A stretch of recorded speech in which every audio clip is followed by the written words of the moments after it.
Hello, everybody, and welcome back to BrokeN Boys. This is episode 208. I'm Mike, And I'm Colin.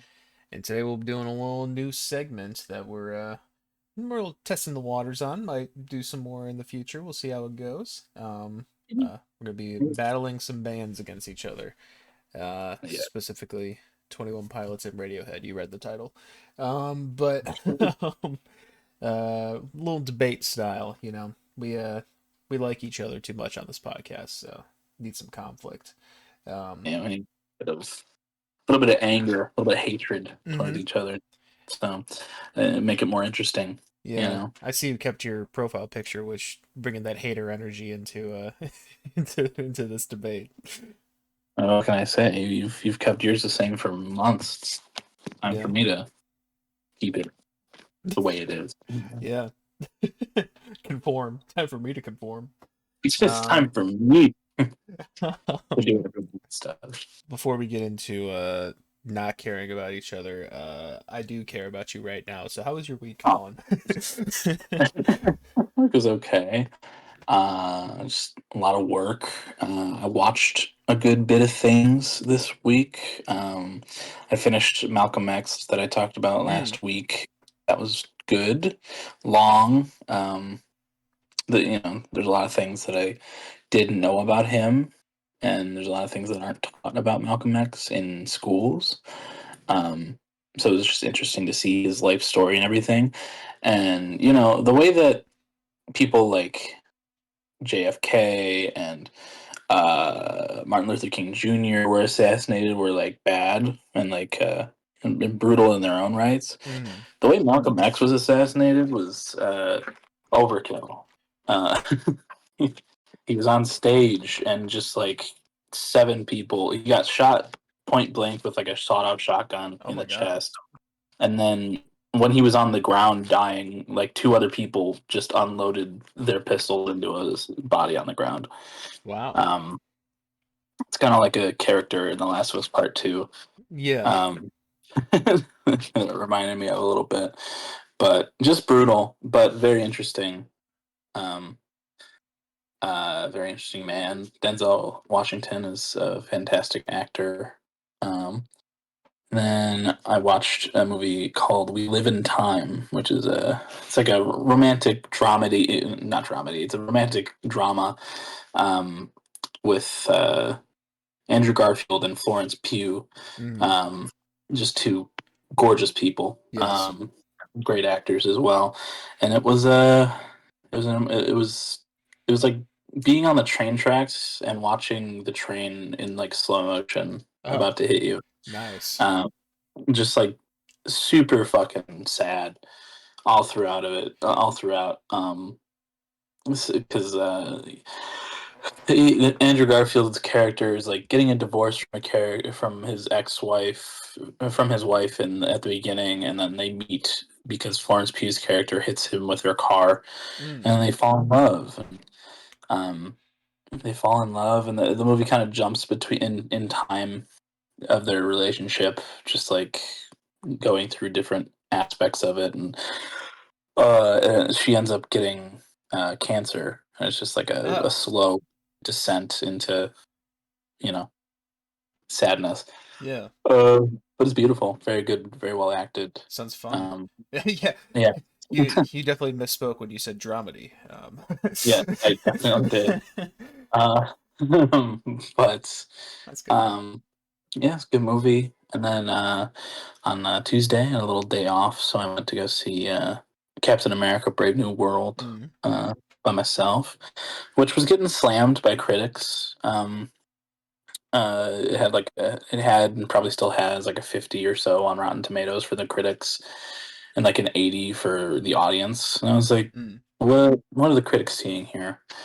And I went, and it was good. It was like a lesser version of Winter Soldier, but I think that it's way overhated and over criticized because it's like we've gotten all these like pretty shitty Marvel projects in the last couple years, and this one just it felt more grounded. The action was good. There was uh there was some really good visual effects, which has been kind of lacking in a couple movies as of late. Yeah. And it was good. And Anthony Mackie as Captain America is great. He's always been great in all the stuff he's in, but he really gets time to shine in this movie because he is Captain America. So Right. um, it was good. And I enjoyed it. And Harrison Ford was good in it too. I kind of expected him to, kind of just phone it in and not give a fuck a little bit because he's Harrison What? Ford, a million years old. Yeah. But he seemed to care about it and have a good time with it. He plays a character he's a recast of a character who's been in movies before, but the actor for his character died a couple years ago. So, Hmm. and it was like they don't look similar at all, but it was just like, I mean, okay, I'll buy it. Two old white men, Yeah. it's whatever. Close enough. Yeah, but I think it was good. I think it was overhated. There were a couple moments where it was like, because that movie had a lot of problems with like reshoots and story Mm. rewrites and things like that. So I can see how it was. There were a little, there was a little bit of like confusion and like weird story moments that I can kind of see where that happened a little bit. But I mean, overall, I think it was good. It's It was also good. like the first proper MCU movie in a while too, isn't it? I mean, Deadpool Wolverine was last year, but that's, Deadpool.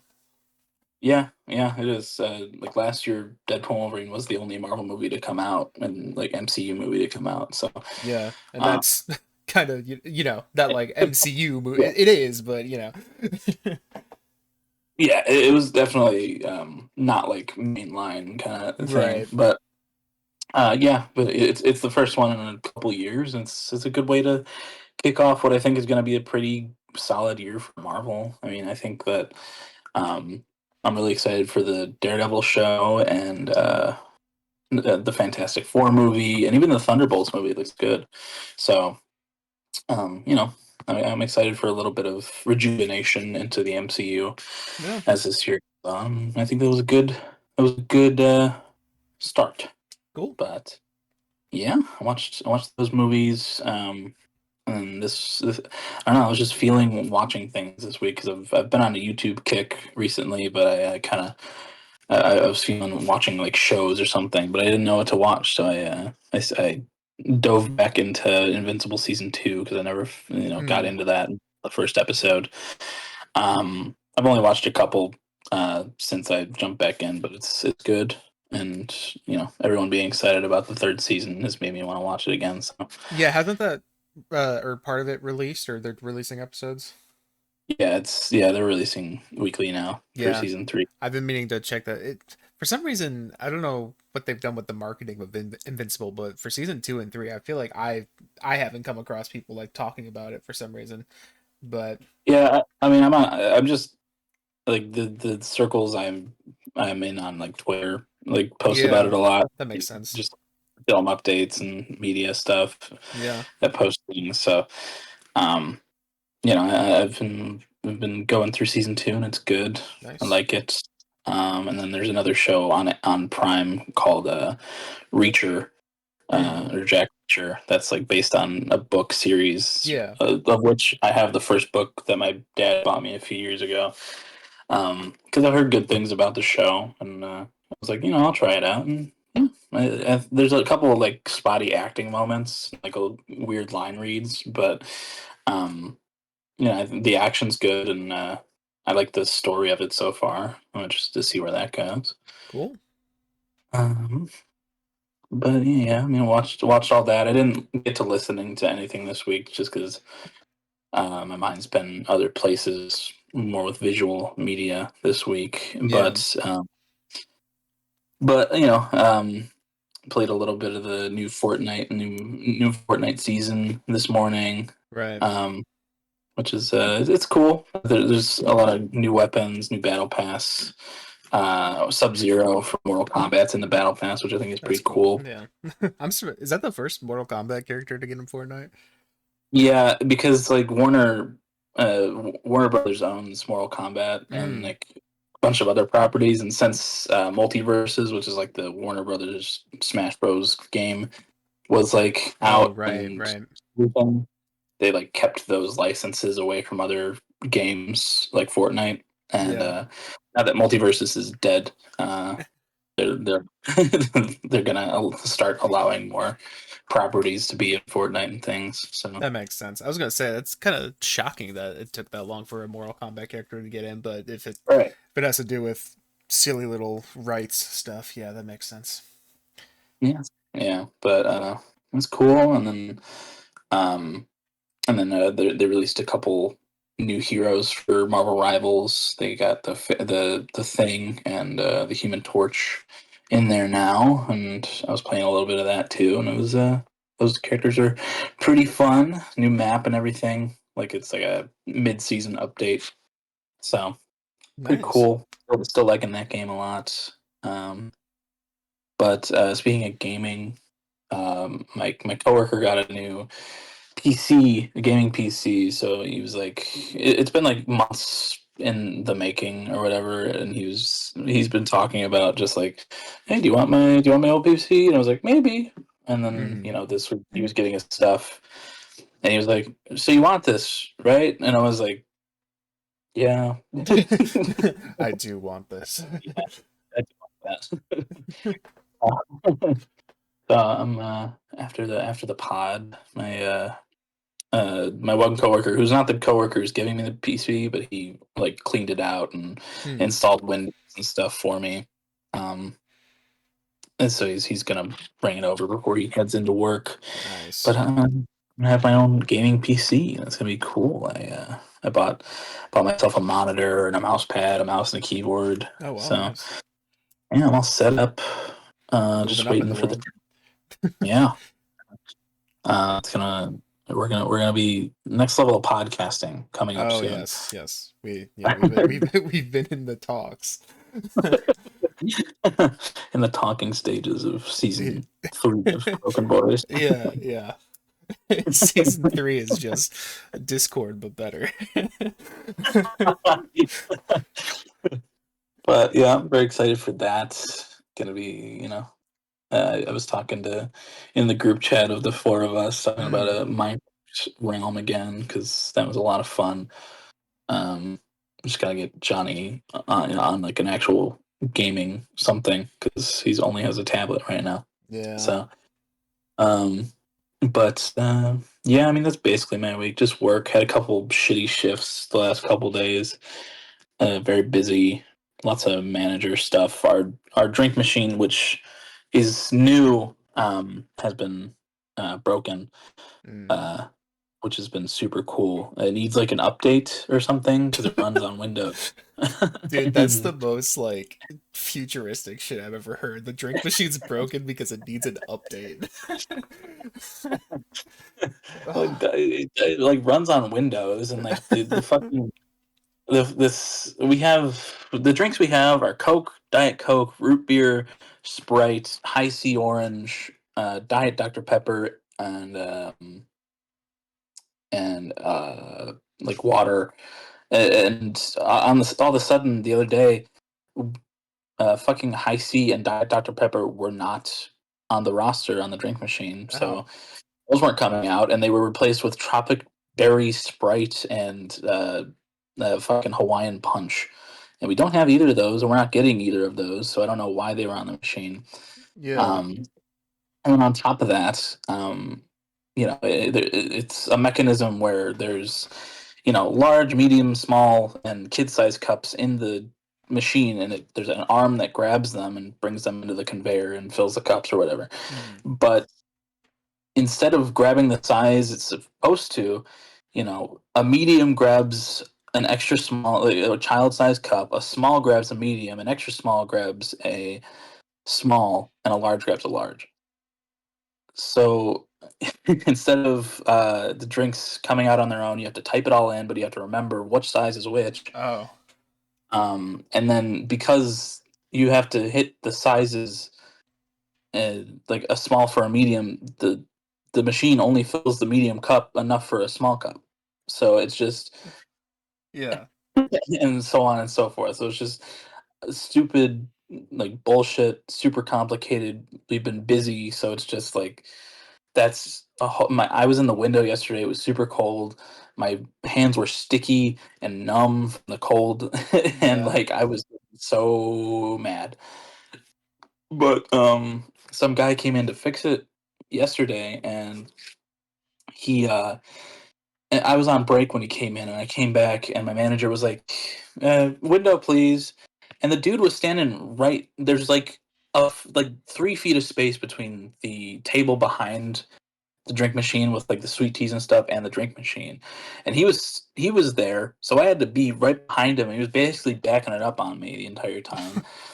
Um, and in order to fucking get anything out the window, I had to break my fucking elbow to hand it and try to hand it out because I couldn't fucking move. Mm. And I was getting claustrophobic and upset, and I was like, I don't see how this is the fucking optimal option here. Like, why am I in the window? Why is nowhere smaller in the window?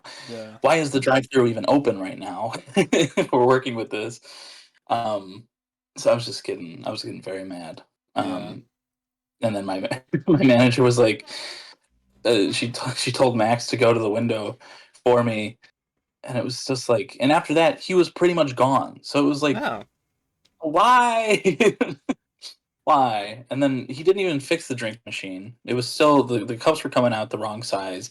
He got I think he got high C back on there instead of Hawaiian Punch, but now instead of root beer there was Powerade, which we also don't have. Yeah. Uh, oh, I don't know what the fuck he was there for, and I don't know if he thinks he fixed it or if he needed more help. But it was just like, Wait. dude. So was it just like mislabeling root beer as Powerade? Is that like how it was working, or was Uh, it? Kinda, but like since it's a drink that doesn't come out carbonated, the root beer would not come out carbonated. Oh, okay. I didn't know that was a Um, factor. Okay. yeah, so it was just like it was mislabeled, and we didn't. And there were drinks in there that were supposed to be carbonated that wouldn't be carbonated because they were labeled with another drink that wasn't carbonated. Gotcha. Um, and it was just a whole bunch of bullshit. And then we got people, we got a good amount of people yesterday, and I was like, can I just go like sit down and watch videos for my training or whatever? Um, and we have this new like safe and respectful workplace thing, which is supposed to take like an hour. And I was like, okay, that's my manager was like, okay, yeah, that's cool, that's a good use of time. So I went back there and like I started doing it, and there was one section that was really long. Um, And I was like, man, okay, I guess I see why this is an hour long. And then I finished it. I emailed the certificate to myself, and then I closed it. And that specific thing that I did that took like an hour or like 40 minutes of my time was for Connecticut, What? specifically for Connecticut. Just, Just McDonald's within Connecticut. yeah. Okay. Um, so, for all that time, I was not doing what I had to do or was supposed to do because instead of having like the Connecticut section be a separate button underneath the main every other store, every other state, the Yeah. every other store was underneath the Connecticut button. So I just What the assumed, oh, hell? I'm just gonna hit the first one and it'll be fine. And then I finished it and I went and I was like, oops. And I went up front and I was like, so I accidentally did this wrong. And she's like, "Well, this I told you to click on that one," and I was like, "No, you told me to do this one, this one, this one, and this one. You didn't tell me to click on one specifically." And yeah, I could have read that closely, but it should have. Why was it like that anyway? Um, Connecticut and she was like, privilege. Sorry. "Right," She was like, and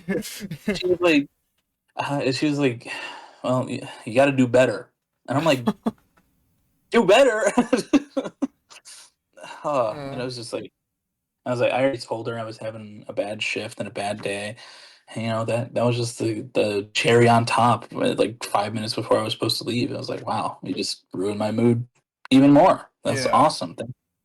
And I usually like that manager a lot, but she was just on something that day, and it was just not great. But I'm hoping tomorrow will be a clean slate. I won't be too upset, but we'll see. yeah. It's just been a weird, hectic, and anger-inducing week at work. But I think the um, cold's just getting to everyone, maybe that, potentially. that might be it. That might be it. It has Yeah, been fucking awful cold this week. yeah. But yeah, that's about it. How was your week, man? A week was fine. I did a little bit too much of content consumption, to be honest, but uh, you know. But last week, I went out with my neighbors to dinner. We got some Thai food, um, which I've had some pad Thai before. I've ordered it for myself, but we decided to eat in at the place. It was their first time having pad Thai. And I tried a new dish with duck in it. It was like a garlic based pad thai with duck, and duck is very good. Have you had duck before? I don't believe so. Yeah, I actually really enjoyed that. It's like it reminded me like the texture is very similar to like dark meat turkey. And but it had like I don't know, it almost had like a little bit of a sweet taste to it. It was really good. I would definitely get that again. But yeah, that was good. They kind of enjoyed theirs. They didn't enjoy how many vegetables were in their pad thai. I was like, okay. Um, Did your one friend just eat bread or? no, no, Daniel's actually pretty good about trying the foods when we go out because we've been doing a lot of these cultural expeditions um within Southern Illinois, Chicago, Illinois. But um, but he's actually been pretty good about trying things when it comes to that kind of stuff. And he liked the meat, and I think he liked the garlic, like tastes and stuff like that too. So that's Mhm. that. But the rest of the other ones are like, oh, so many vegetables. And I'm like, okay. um, Friend Andy, I remember he's like, no, dude, I like my vegetables. Don't get me wrong, but that was too many vegetables. I was like, what's your opinion on a Of course. salad? I was like, what's your opinion on a salad? He's like, oh God, no. I was like, okay, so when you say you like vegetables, you mean you can tolerate a tomato on a burger? And he's like, actually, yeah, that's about accurate. Right. I was like, okay. It makes Grown men. yes, grown ass man.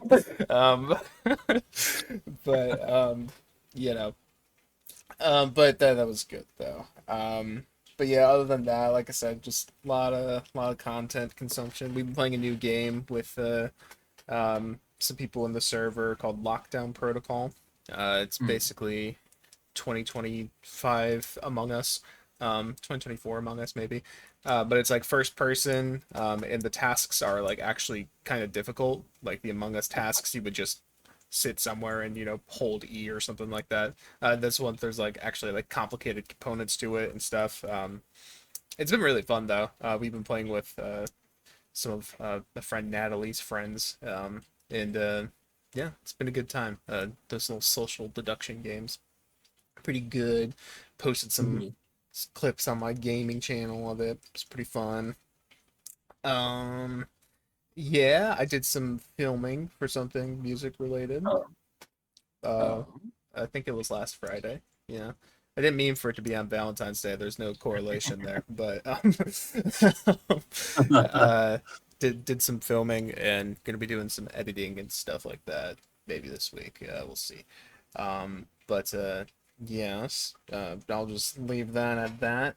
Um, and yeah, then uh, you mentioned Minecraft earlier this week, and I saw that like Schlatt started up a new Minecraft world, and I watched a little bit of that, and I don't know, I was getting a little bit of Minecraft mood myself. So the last couple days, I've made myself a new little mod pack of just basically I found whatever mods that could create like structures around the world. and like do stuff like that.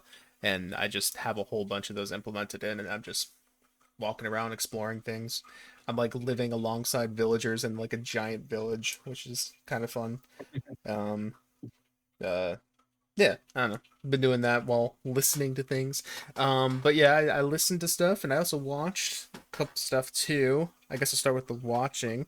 I watched a couple episodes of I Think You Could Leave, or I Think You Should Leave. That's what that show's called.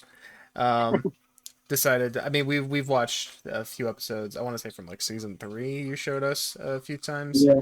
um, and I watched some sort of video on like Tim Robinson or something, talking about like how he started in this SNL, and then his skits were a little too weird for them, so then he, kind of went on to do his own thing or whatever. And I was like, you know what, I'm gonna give the show more of a try on my own, and I enjoyed the first couple episodes. Very good. There's a skit with Stephen Yun in the first episode. That's really funny. I liked that one a lot. And yeah, I also watched Parasite, the movie by Bong Joon-ho. Um, and finally got around to that one because when I was looking at Netflix, I was like, oh, hey, Parasite's there. And I've been meaning to watch that. So sat down and finally watched that, and I thought it was a really great movie. I liked it a lot. Maybe, I mean, I don't know. It's one of those where I think I actually might enjoy it even more on a rewatch. Oh, But Off first watch, I was like, this might be just ever so slightly overrated. I'm not sure if this is like the best thing I've ever seen, but it is very good. I liked it quite a bit. And the story was very engaging, and the characters were all, really great too. And I'm about to cough, so I'm gonna take some water real quick. All right, we're good. But yeah, no, it was a great movie. I really enjoyed a lot of the stuff, and I've been watching a lot of analysis type videos now, and seeing a lot of the breakdowns of how they represent economic classes and stuff through the movie and stuff like that. It's a lot of great details in that film. Um, yeah, I like that. I'm guessing you've seen Parasite, right? yeah, yeah. Yeah, Parasite. you Very. like. Uh, it's been a while since I watched it, but I think I've seen it like two or three times. Mm, Yeah. Um, yeah. I mean, I can kind of see where you see where it might be slightly a little bit overrated. Um, but I don't know. There's just the twist in that movie is fair, yes. Yeah. and Yeah. the acting, even for someone who doesn't speak Korean or understand Korean, is well conveyed even through the subtitles. So Hmm. um, yes, I like that. It's a great movie. Yeah. And as someone who does speak Korean, it's also very good in that language too. Yeah, yeah, sure. Like um, loves. yeah, yeah, you know me, Korea boo. Um, but that's an actual term if you didn't know. Yeah, But yeah, no. And when I say that, I don't need the like. I still think the movie's like a 9 out of 10. yeah. But like It's when not I like I I also go into things. I mean, I've mentioned this before on the podcast with like music. Sometimes I go into things with like way too high of expectations and expecting yeah, my mind to get absolutely blown, which is just a bad habit of mine that I acknowledge. But it's also why I'm giving this caveat of I might enjoy it more on a second watch. right. But it was very good. I enjoyed it quite a bit. Um, I yeah, am interested in the new Bong Joon-ho movie that's coming out soon with yeah. Robert. Yeah, the trailer to Uh, that looked really. I think I saw. Was that? Did that play before Deadpool? I think that's when I saw that trailer.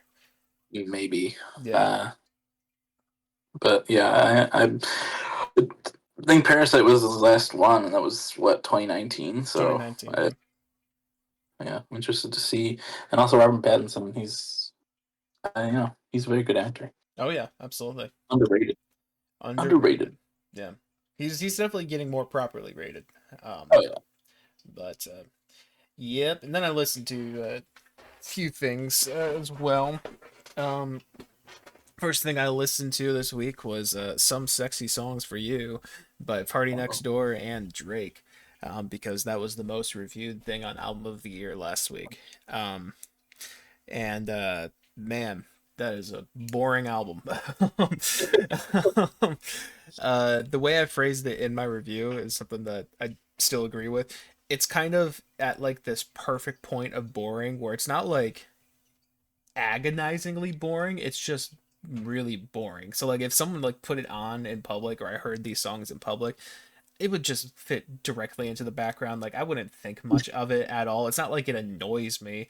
It just, but it was just, you know, so sleepy. And I don't know how they released that as a Valentine's Day record because that that's some sleepy intimacy that you're gonna have to that to that album. But I didn't know Drake was fluent in Spanish, though, so that was pretty cool to see. yeah, yeah. I'm pretty sure that's not the first time he's tried doing that either. So you know, but yeah, not a great record. Did not enjoy that. Also, it was an hour and 15 minutes long. Oh, Typical Drake record length. Looking forward to that artist analysis. And the yeah. next thing, but after that, I listened quite a few times this week to an album called "Windswept Adan" by Ichigo Aoba. You may have seen the album cover to this. It's well, it's like a naked girl like swimming through water or whatever, but like looks very serene and peaceful. Um, but it's from this Japanese artist, and it's very like soothing and calming and like worldly and I don't know how to describe like folky a little bit. Just very peaceful, positive vibes. Also a slow album, but like a good slow album. um, but yeah, I've been throwing that on quite a bit this week. Very just serene. Enjoyed listening to it quite a bit. It's I know it's a lot of people on album of the year. That was like their album of the year 2020. But yeah, very good. And then last night a couple things came out that I listened to as well. First of which being Tir Nanog by Maruha. It's their final EP before a full album, presumably. And this one's a little different. It's kind of like this. It's kind of like one giant 22-minute piece that's like live and improvised ish, and very kind of free form and jazzy, but also that stereotypical like drony and dark and but like kind of beautiful sound that Maruha does a lot. It's cool. It's a cool little EP. Probably my least favorite of theirs so far. But it is an interesting sound to hear them in. It's kind of like if Baruha made more like a Godspeed You Black Emperor type beat. um, but yeah, no, I thought it was pretty good. And looking forward to that album still. And then also I put this down as an album because it basically was. I had a little bit of time last night and I was like, you know what? Might as well. It filled my sub box. But Imagine Dragons released their From the Vault of Smoke and Mirrors tracks called Reflections, is what they called it, which is a whole bunch of demo tracks that were apparently from the Smoke and Mirrors era. And there was, I think, 14 of them. So Oh my. it yeah, it was basically an album. And I will say that one single that I thought was like horrible, that they released for it, I do still think that was the worst song on it. Um, yeah, but it's also very rough. Listen, it's not a good album, or well, it's not an album in the first place.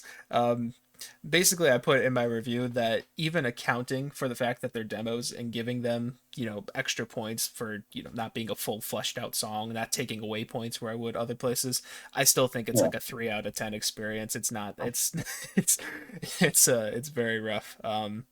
But if you're looking for a good laugh, uh, I think it was the second song on there. Yeah, the second song was called "The Ghost Intervention." It may be like the most absurd thing I've ever heard them do, like just in terms of genre mashing and like bombacity. It's definitely a trip. Um, there's also one song, I think it was called "A-OK." I think that's what it's called, where like Dan Reynolds does some light swearing in an Oh, Imagine Dragons song. Like the hook is like talking about how he has cool ass friends, and something about like wow. not giving a damn. And I'm like, whoa, calm, Edgy. calm it down there, Dan. This is Imagine Dragons. You can't be saying that shit. Um, you're only allowed to say hell in the religious sense. But yeah, that's about I it. Oh, sorry, what if were you gonna say? AJR can talk about wanting to feel what it's like to have sex for the first time again, Mm. I think Dan Reynolds can say ass or damn. Yeah, that's a bold take you got there. But that's about it for my week, though.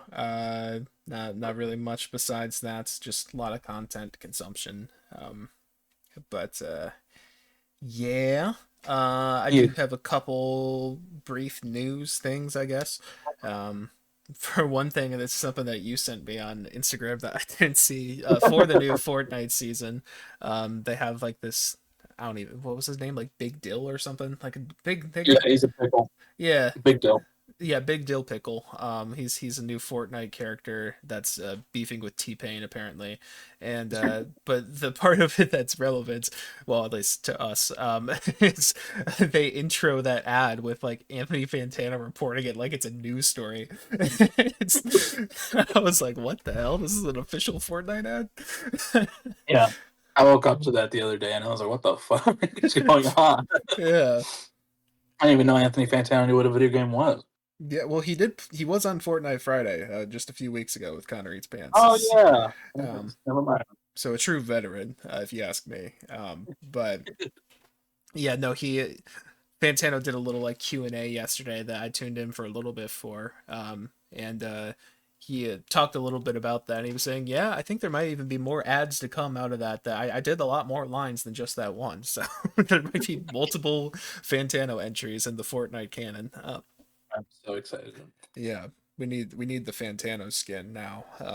Give, give Big Dill a fucking red flannel or green or yellow flannel Yeah, yeah. Or just on like Mustang. know how they have like the stickers that you can like throw up or whatever. Do like one that has like the not good logo on it or something. Oh, that'd be so good. Yeah. um, Fortnite icon skins for like YouTubers are usually, they're usually relegated to Fortnite streamers and YouTubers, but yeah, I think Tarantino could be the first one. yeah. Branch out a little bit. Um, and then earlier today, I don't know how I didn't see this when it got uploaded, but Jacob Collier was on the Last Meals show Ah, on Good Mythical Morning, which I thought was or Mythical Kitchen. That's they have their own channel. And I watched that basically right before doing this pod. And I thought it was a very good episode. I didn't expect to see him on a show like that, but he and Josh had a very nice dynamic. It's a very good episode. cool. Yeah, I Yeah, mean, I saw the thumbnail and I was like, oh, interesting, yeah. but He has a didn't click. genuinely like nice and like thought provoking person. The music isn't always great from Jacob Collier, but Yeah, he is a great talker and like is very insightful on a lot of stuff. that's cool. Yeah, Uh, yeah, yeah. that's all I got. Alright, well, in some other in music news, at least, I got um, Chapel Roan teasing a new song. Ooh, Um, it's the song that she premiered on SNL, I believe, the Giver. It's like that country style kind of thing. okay, But it seems like it's officially getting released soon. She had a couple billboards up and a phone number you could call. nice. Um, showed off some clips from the song, but that's cool. Um, there's a new Little Sims track coming out next week, Ooh, um, I didn't February hear about that. 26th. Yes, I think it's called The Flood or something, but Okay. that's cool. Um, that's all I have. Music? No, no. 21 Pilots. They Mm, had a very big show in Mexico City yesterday, yes. um, and they filmed that whole show. And I'm assuming it's gonna be maybe a theater film like the Eras tour, or like Mm, the Beyonce one. But that would be cool. and they also performed The Line live for the first Yes. time outside of the Game Awards, and they had the Scream included, which I'm glad that they're keeping that around because that Scream is very good. That's a Yeah. very good Tyler. Um, I meant to write that down. Thank you for mentioning that. of course. But yeah, that's cool. That's about all I have for music. But the they announced when the second season of The Last of Us is starting, which hmm is April 13th. Um, I think it's 7 episodes or 6 episodes this season. Yeah. Um, so I'm excited for that to start. The posters were very cool. Yeah, it's like portraits of Joel, Abby, and Ellie. hmm Um, Joel walking on on his broken watch, Ellie walking on a guitar, and Abby walking on a firefly pendant. I'm just which is kind of for people who don't and haven't watched or played the game. I feel like the firefly pendant's a little bit of a spoiler there, but whatever. Yeah. Um, I saw some people talking about that, and they did bring up the fact that they could always just not make that as much of a mystery in the show. that's true, But yeah. but that's cool. Very excited for that to start. Um, Still got a couple, well, less than a couple months for that, but um, that'll be cool. And then yeah, and then there was just some more stupid politics stuff, Mm. less stuff with Trump this week that I saw at least, but there was like a CPAC, which is like a convention, like a conservative convention kind of thing. Elon Musk was there, and he came out in his dark gothic MAGA hat, and some sunglasses and a chainsaw. Mm. Um, and he was just waving it around like, "Oh, this is." He's like, "This is a chainsaw for bureaucracy." Which I don't really mean by that. And then he sat down and he was being interviewed, and he said, and I quote, "I am become meme." Uh, Awesome. and he complained about not being able to make jokes anymore. He wants to make comedy illegal. Mm. Um, and he's like the millennial final boss is what it seems like, and I think he's Gen X, which is it's just he's very unfortunate. Like John sent me a clip of that, and he was like, man. Like 5-6 years ago, this guy was like kind of cool, Yeah. and now he's just like full on an idiot. And I was like, yeah, I'm sure he was always like that, but something switched and it just came out in public. Because I remember when he released like the board flamethrower and things like that, and those little stunts were really cool. And like YouTubers that I liked had the flamethrower, and he seemed like a interesting, like cool billionaire. And People then loved him until like yeah, I don't know 2020ish. right. And he bought Twitter and he became super conservative, or at least was more out open about it, and it Yeah. just was super weird. And now he's just a fucking idiot. But uh, and then also at that convention, another talking head in the conservative world was doing a speech at a podium and threw out the Nazi salute. Mm. So we have another fucking Sieg Heil on the side of the on Trump's of people close to Trump, and like that one very obviously wasn't like a confused heart goes out to you gesture. He straight up just put his arm out, Oh, like um sick. he yeah, it was not. It's meant to be any sort of double meaning or anything. He just put his arm out in a Nazi salute. Um, and just was super cool and open about it. And something's got to change, but that was cool. Luigi. Sorry. Yep. Yeah, seriously.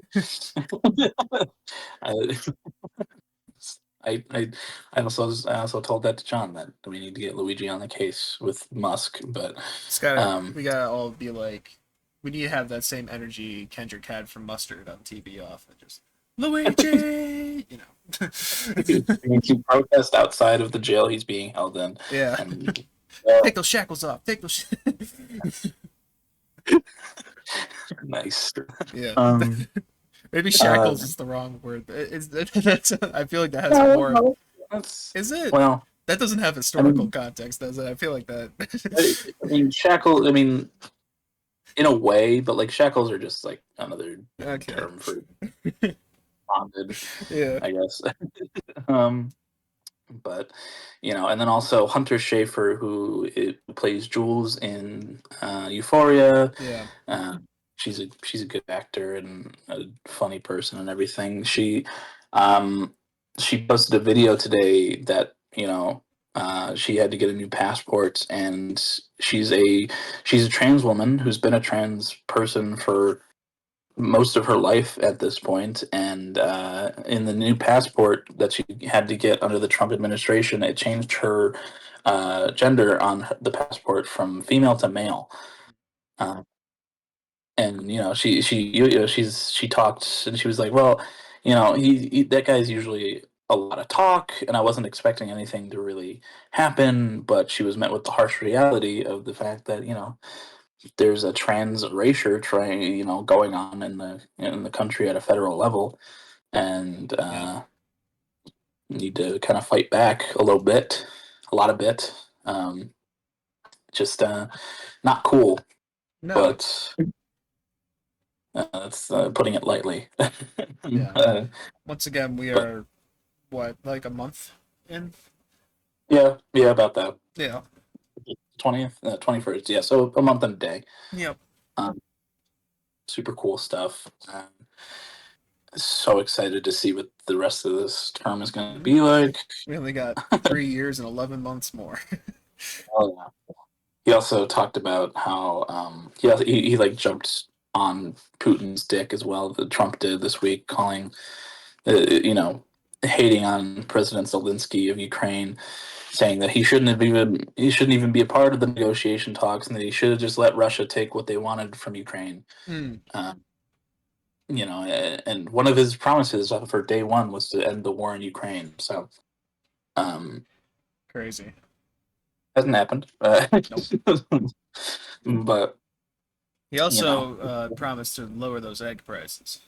Yes, yes, and he's been complaining on television and things that inflation's not his fault, and he inherited Biden's economy, and that he can't do anything about it because inflation's too high, and you know, um, but with eggs, he has the thing to fall back on. If there is the bird flu that comes around and makes eggs expensive anyway around this time of year.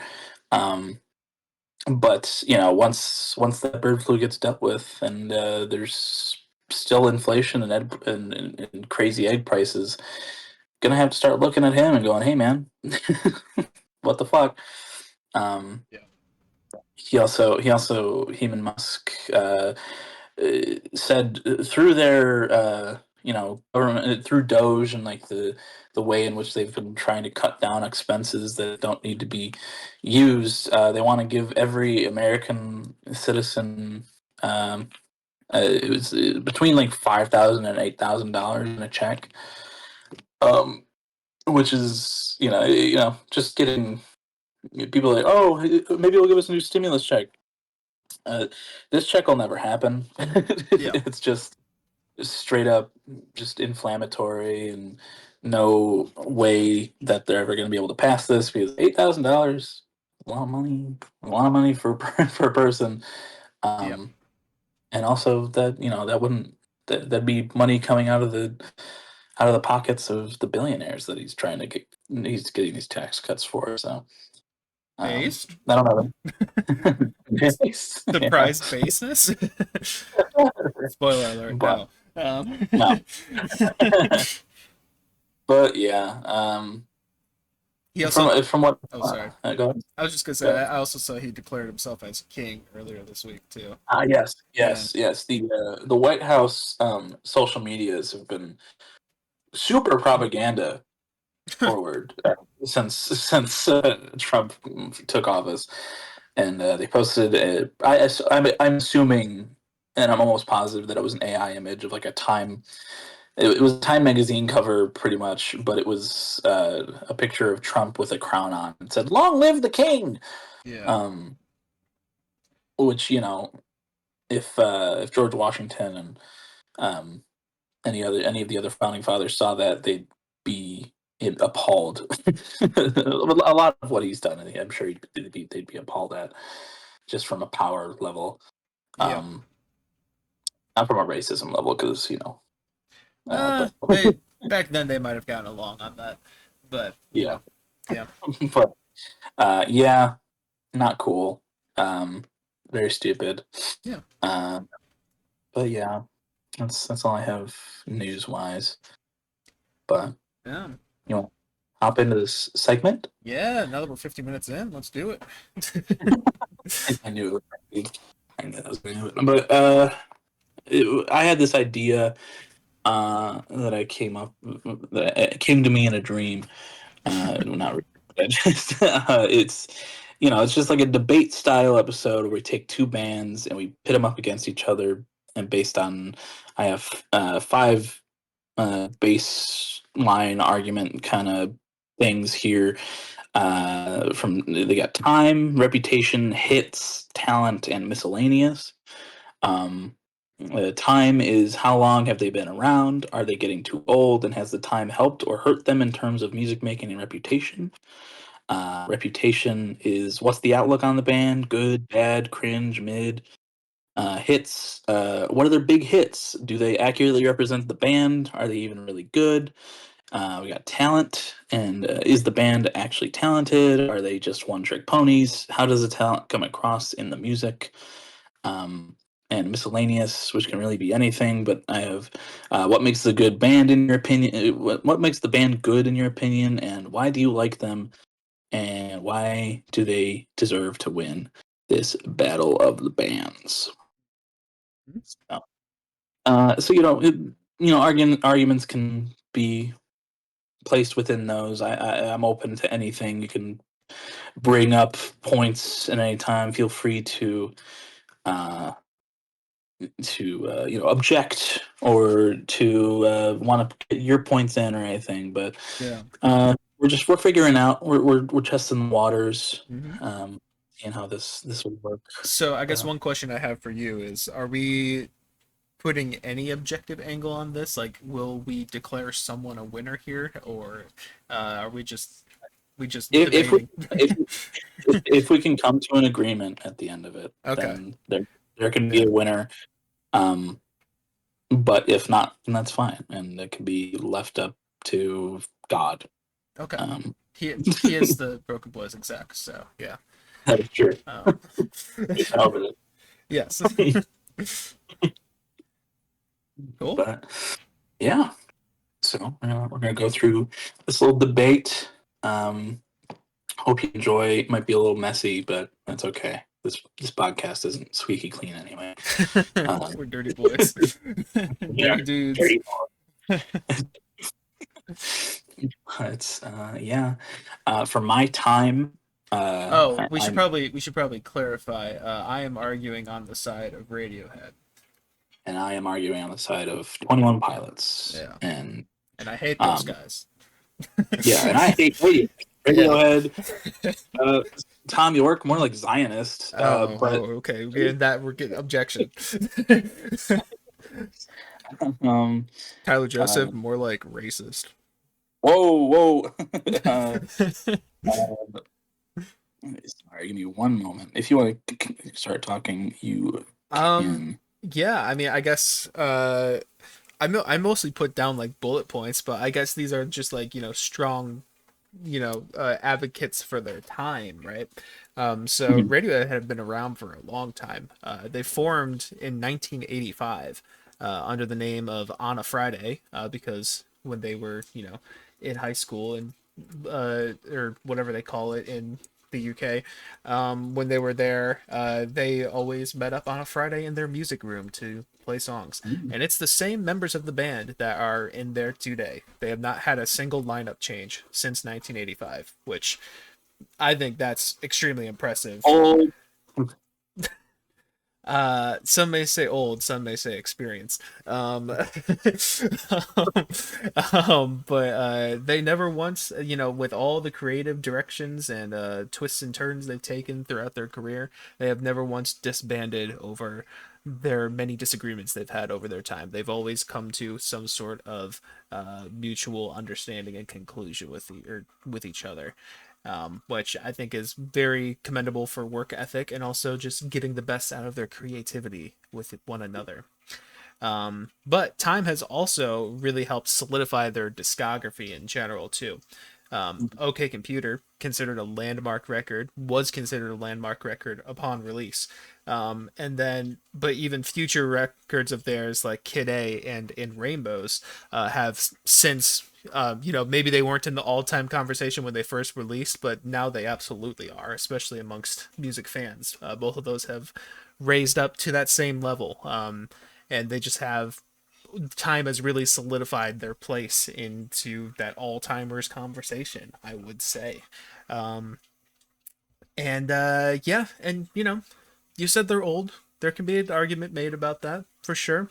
They're all in their 50s now. They aren't exactly youthful. Um, Mhm. Even Tom's vocals have had somewhat of a noticeable aging in the last few years. But with side acts such as The Smile, which has two of Radiohead's notable members, Tom York and Johnny Greenwood, it's clear that they still have that exact same creative drive that they did back in the 90s. They're just exploring new Uh, territory. Real quick, how long has it been since there's been a Radiohead album now? A straight up Radiohead album has been 2016, but all of the members Mhm. have been active since that time and doing various musical output projects. The Smile being one of the most notable ones, which is why I'm talking about them. Sure, sure. But this is not the Smile versus 21 Pilots. This is Radiohead versus 21 Pilots. But you can't have And Radiohead now, without two of the key members of the band. true, yes, true, but you can't have the Smile at all without those people. And um, Exactly. well, why aren't they just why aren't they making just Radiohead albums? Why are they Well, why something is Johnny making music for movies and Tom's whining into a mic on the Smile? something I'll get into. Maybe not in this segment, but in other ones, is that they have a very high level of quality and a very high filter for what is worthy of being released under this band name of Radiohead. There's that high sense of quality that they have. So they haven't released anything since 2016 because they haven't felt anything between the band members of a this needs to be released right now. And I think that's a very mature angle to take instead of, the Drake standpoint of release whatever and see what shit sticks on the wall. Um, But how does I that feel personally? How does that feel personally? Like for me, Yeah. Yeah, like the fact that you haven't had a new Radiohead song in I almost have, 10 years. as long as I've loved this band, I have never seen a Radiohead album release because I got into them pretty much right after a Moonshaped Pool released. Right. So, it is a little disappointing in some ways, but you can get that creative drive through the various side projects. I mean, Tom York has been doing solo stuff even before The Smile, Right. and a lot of that stuff scratches that itch. Like, obviously, I would love another Radiohead album, but I also have solace in the fact that they aren't putting out what they don't want to put out, which All right. is All right. very mature. And I think a Moonshaped Pool is a very mature release from them too about aging and death and all that kind of stuff. And if that ends up being their last album, it's the perfect way to go out on. And I think leaving it at that level of quality is currently satisfying for me. Hmm. Well, That's I what I gotta say mean, about time. yeah, I'd hope they're mature, being they're all in their 50s and above. So, Nope, all in um, their 50s. Objection. well, Tom's looking like he's in his 60s to 70s. So, It's um, 56, I think. but 21 Pilots, hey, they don't have they haven't been around as long as Radiohead. I don't even Tyler and Josh were born in like 86, 87, something like that. So, um, Radiohead's been around since they were born then. right, right. So they're just that just shows how old and cold and moldy and That just shows how nubile and inexperienced crusty, 21 Pilots are. crusty Radiohead is. But Slimy you little know, nubile babies.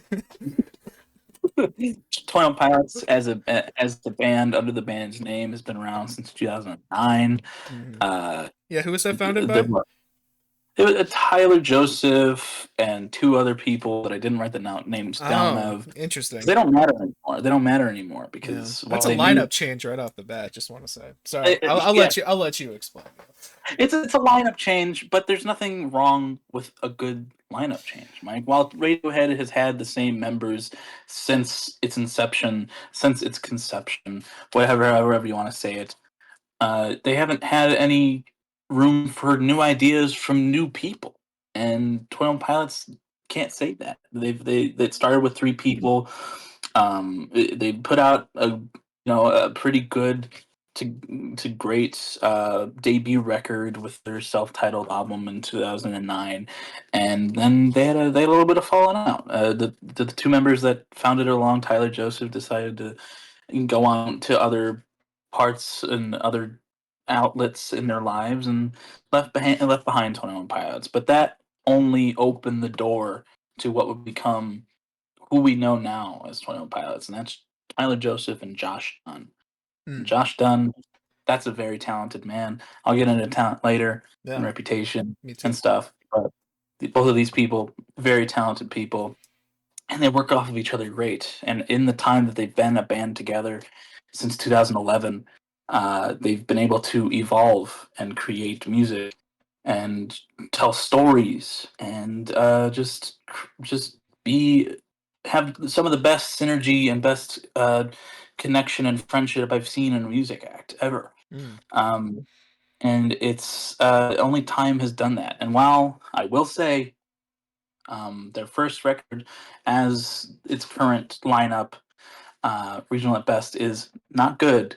Um, they've only grown since that, Hmm. and these two, they're both in their mid 30s. They're both in their prime. Old. Josh is still back.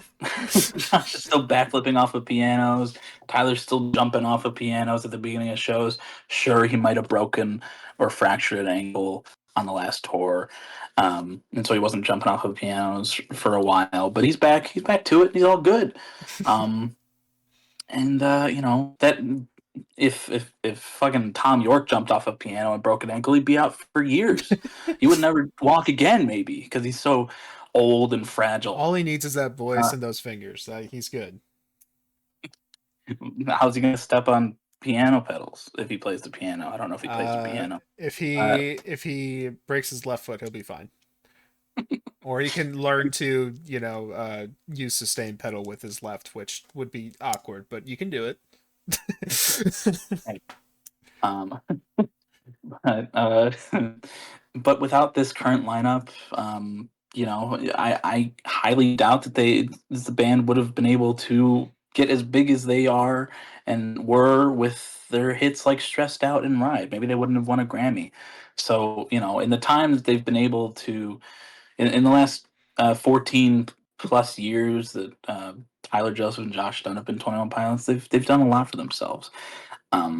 They've come in and out of the mainstream. They've had success, moderate success on the radio as of late, but they've been in other medias like TV with Arcane, League of Legends, and the Suicide, and not the Suicide Squad, but Suicide Squad in 2016, Hmm. which is Great movie. notoriously fantastic, great Yeah, movie. I can admit to that one too. Yeah.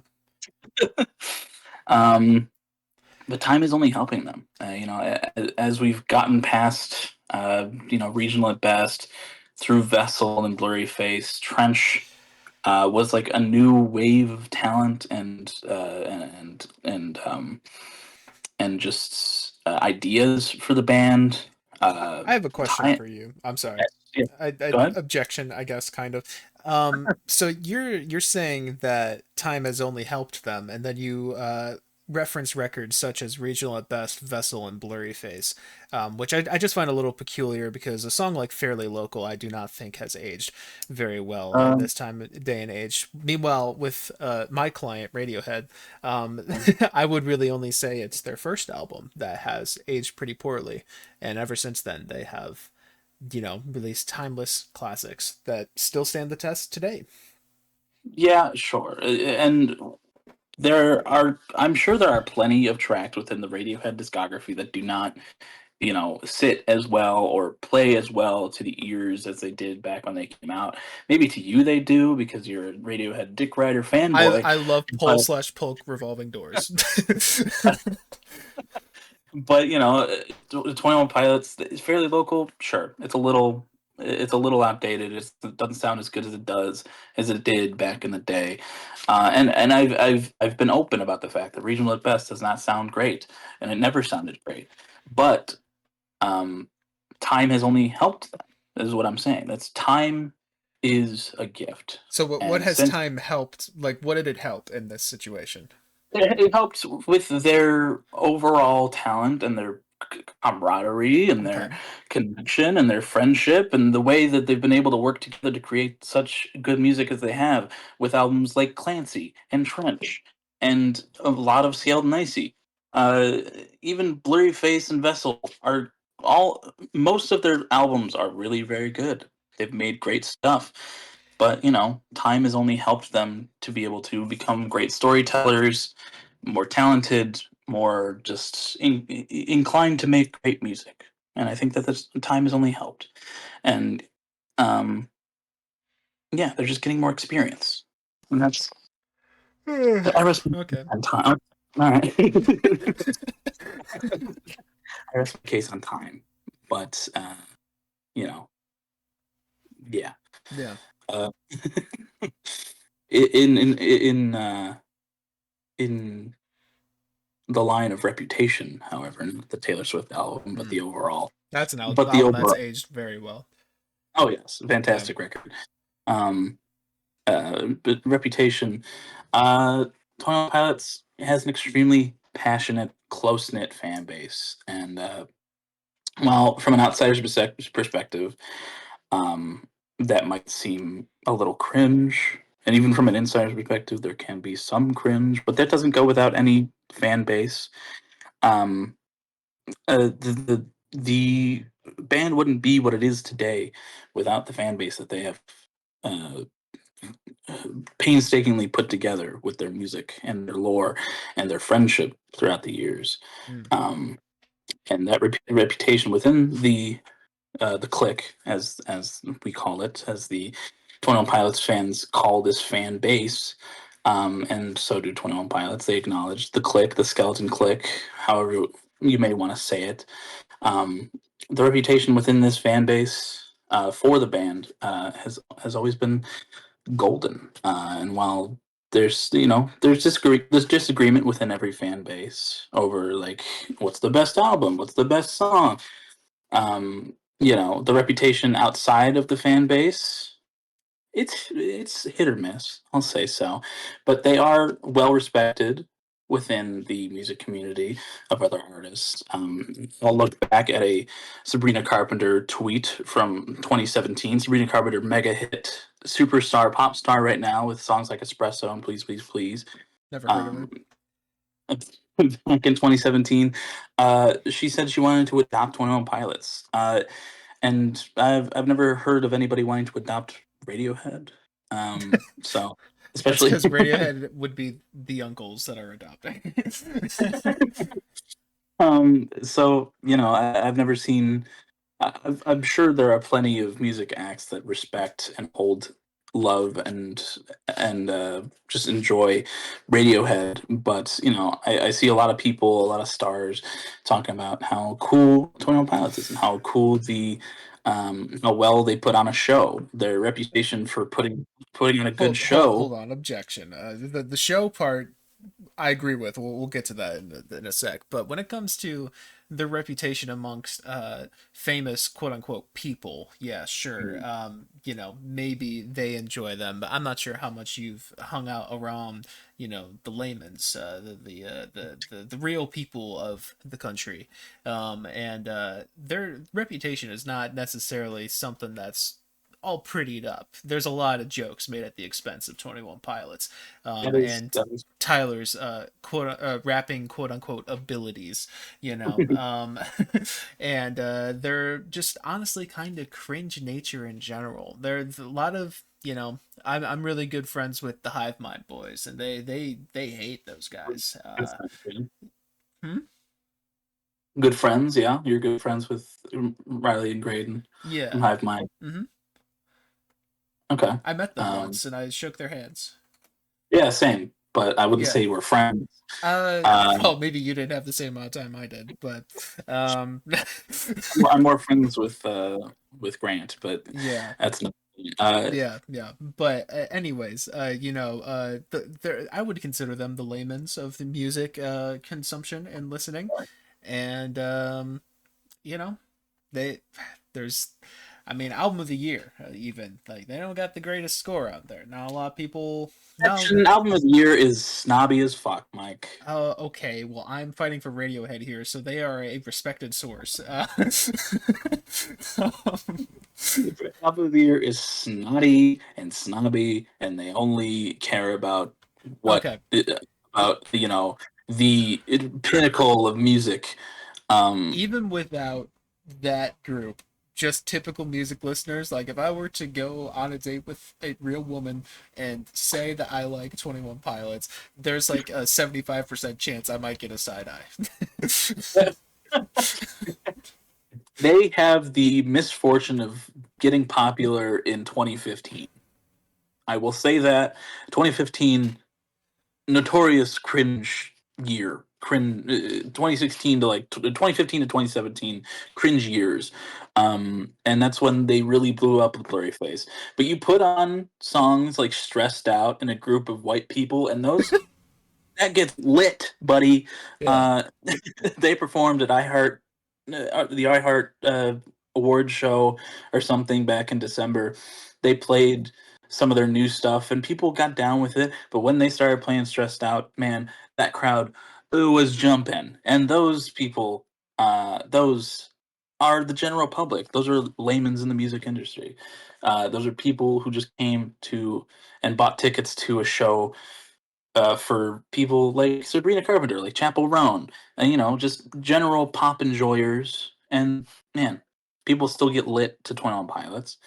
Um, they grew up. They grew in a era of like fan cams and weird edits and Wattpad fanfics, but that hasn't stopped them from having a good reputation with good music that people still get down to this day. I haven't heard anyone talk about a Radiohead song other than "Creep," unless they're a big fan of Radiohead. So, what do you have to say for their reputation? Well, I really would say that Radiohead's reputation precedes them. 100%. People know about the quality of Radiohead before they actually know an album by Radiohead, just because of Huh. how well esteemed and how strongly associated their music is with quality in general. They've continuously, Radiohead as a band, have continuously pushed the boundaries of rock music and the versatility of the artists within rock music. Radiohead was even an early adopter of new sounds, such as like the addition of electronics and atypical instrumentation into rock music. They're seen as pioneers, right? They're really adding these influences that were not seen at the time in the 90s and push the genre of alternative rock, which I may remind you is where your band is kind of placed as well. They push the boundaries so acts like 21 Pilots could, exist and do their genre blending and stuff. While 21 Pilots is placed under the alt rock kind of umbrella, um, that is a bit of simple way of putting 21 Pilots genre. They play around a lot, and that's just a way of like the Grammys and music industry calling them rock. But I wouldn't say that they're rock, but I being I would still say, in terms of popular artists allowing them to blend genres in the way that 21 Pilots does, I don't think that could be done today without what Radiohead was doing back in 2000 with releasing Kid A after, you know, OK Computer. I yeah. don't think that could have been done. But Okay. Yep. And then for the reputation as well, I mean, as I was kind of touching on earlier, Radiohead are just known for their impeccable attention to detail and their perfectionism. Many of their songs go through years and years of development, sometimes even decades. For instance, the closer song to Kid A, which is called Motion Picture Soundtrack, that was written 8 years before it was released. And it was written on the same day that they wrote Creep, believe it or not. Hmm. And a similar story can be said for the song True Love Waits, which went through several different iterations, starting as like a guitar ballad back in 1995, turning into like an experimental electronic piece during like the eras of OK Computer, Kid A, and Amnesiac, and finally being released in 2016, almost 20 years later, as no more than 20 years later, as a piano ballad on as the final track in their album discography. And I say all of this just to make the point that they they keep songs around until they're ready, right? If they aren't happy with a song in its current state, they will shelve it and continue to reinvent it for years until it's the exact level of quality that they want. And that just really speaks to the quality of their work ethic and why they have such a big reputation is because of acts like that that really separates them from every other band that will release things just even if it's in a half finished state. Hmm. And Yeah, and you brought it up earlier, um, Mhm. but I do think it is important to mention the reputation of Radiohead has slightly dwindled a little bit in the last couple of years, just because of their concerning lack of a statement on the Palestinian conflict. Um, for a group that has been vocal about social issues like climate change and the terrifying realities of the Iraq War, the combination of disdain for addressing the topic from Tom at like events and stuff, and the seemingly Israeli support from Johnny Greenwood has lost the band some of their fans and hurt their reputation a little bit. Um, I will say I don't think this has, even though I may not agree with them personally on those things, I don't think this has anything to do with the quality of their music.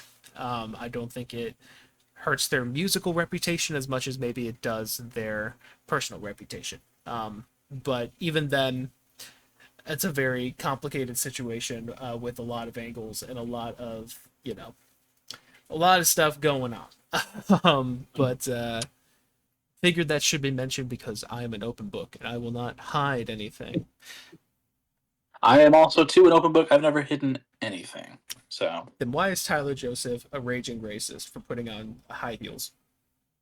that was a misconception. Like people are too sensitive. Uh, Tom York and Johnny Greenwood have never, they've never seen themselves as a comedic personality. I don't think. I don't look. I don't look too far into um, Radiohead. I don't watch their BTS videos or anything like that. They But have never Tyler done Joseph, K-pop. well, maybe they should try. But Tyler Joseph and Josh Dunn are very funny people, and in a time of 2020 when people were high strung with COVID and the troubles with civil rights and police brutality that was at an all time high, it seemed back then. People, much like fans of Radiohead, wanted their favorite band, the people that they look up to talk out. And Tyler Joseph, they don't make 21 Pilots doesn't make a habit of speaking out on big things like that. They have also not spoken out on Palestine or anything like that. But at shows, Like there's been clips of at the Clancy tour shows where somebody brought a Josh Dunn for President sign, and Mark, their producer, was down there and said Josh Dunn not really like a he doesn't have any a heart for politics or a mind for politics, but Kamala Harris does. Um, so it shows that they are and at least support people and have on their payroll that are left leaning and are more liberal. But back to 2020 and the high heels incident, people were constantly yelling at Tyler Joseph and to use his platform and to talk about things that should be talked about. And he made a joke where he put on some platform boots and he said, "How about this for platforms?" Which, obviously a joke, could maybe made in a little bit of poor taste. Maybe it could have been thought about a little bit more. Um, but people came at him trying to cancel him, trying to Gen Z him, bruh, if you will. Hmm. Um, I was one of them. and and he came out at the end of the year with a response, and he talked about how he's always supported the black community, and he has nonprofits where he benefits and helps the black communities who are in lower income situations or that need a place to play basketball and things like that. And he spoke up and he talked about it and he made good, um, which is something that Tom York and Johnny Greenwood haven't done. I don't think so. See, that doesn't support my narrative, so I don't accept his apology. Um, Okay, all right, yeah. fair game, fair. But um, if you're in reputation, you can move on. yeah, If you, yeah. I mean, hits. I won't lie. When it comes to hits, I am fighting a little bit of an uphill battle here. Um, yeah, uh, Creep is kind of the only widely known hit from Radiohead. Maybe aside from like No Surprises trending on TikTok like last year or a couple years ago. Um, However, I do think it is worth noting that 18 of the band's songs have accumulated over 100 million streams on Spotify. And that is 18% of their album output because they have exactly 100 songs on their albums currently. So 18% fun of fact.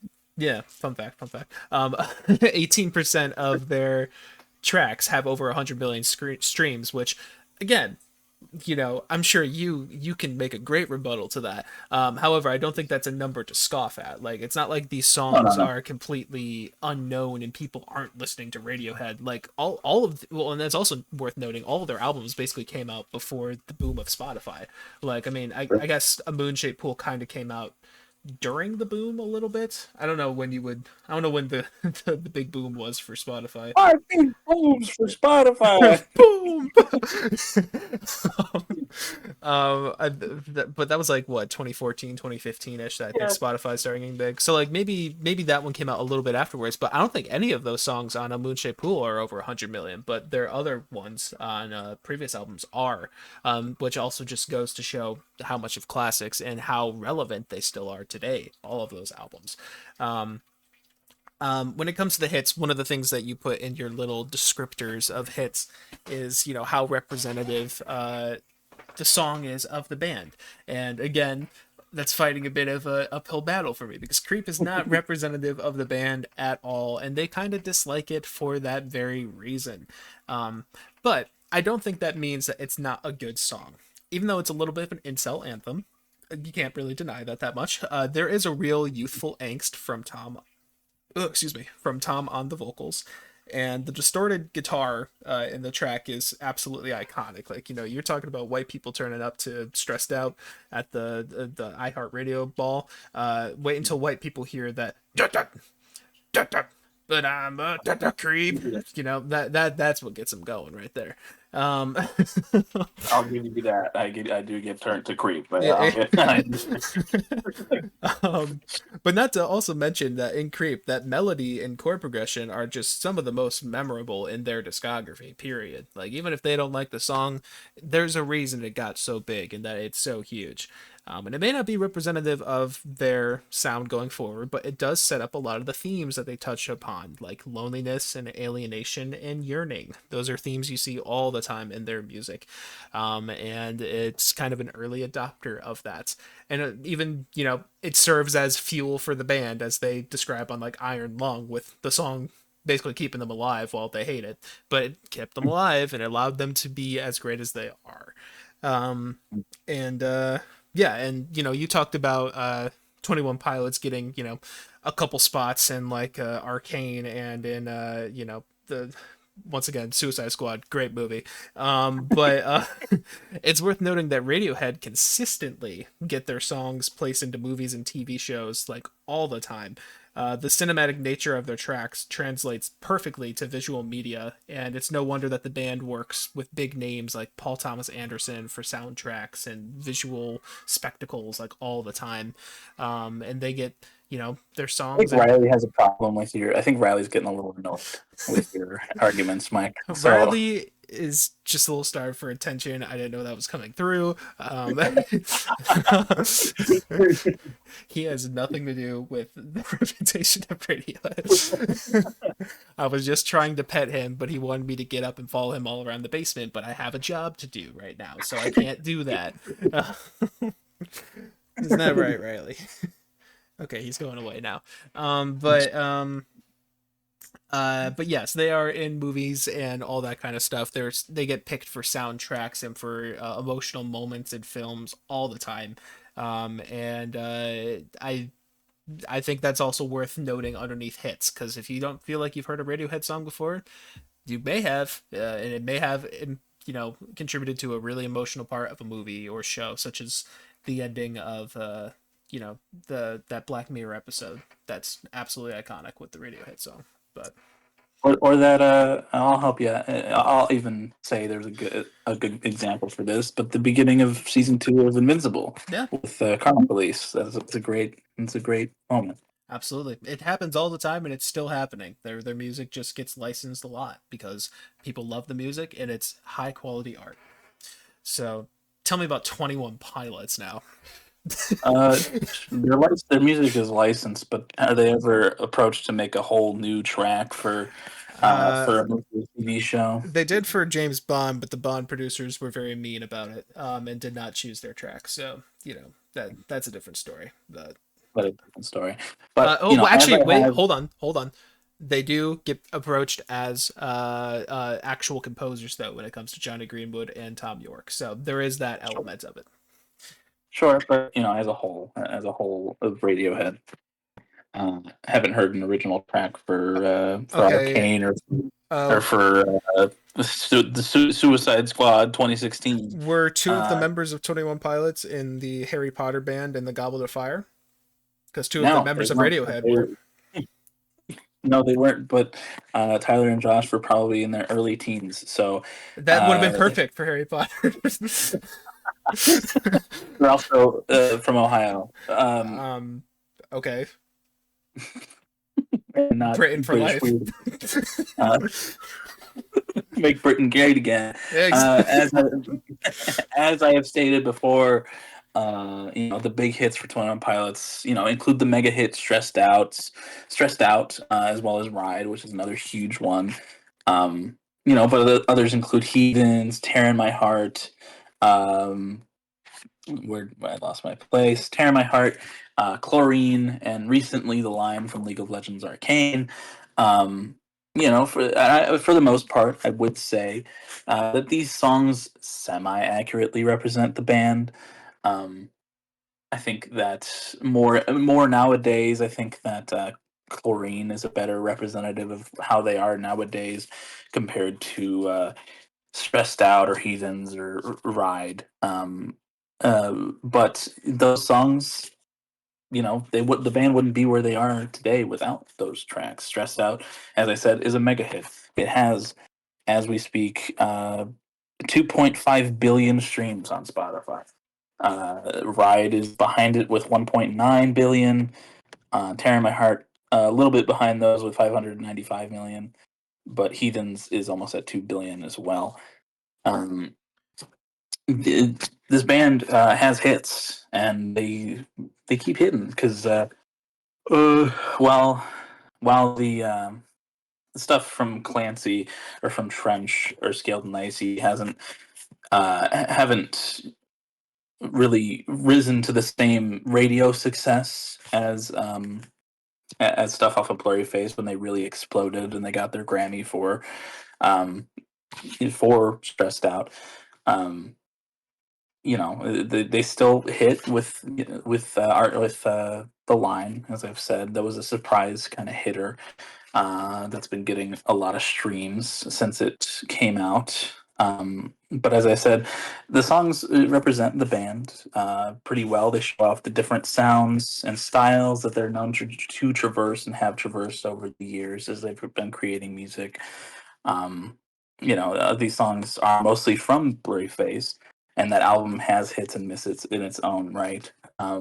But these hits are hits for a reason, and they go hard to this day, I would say.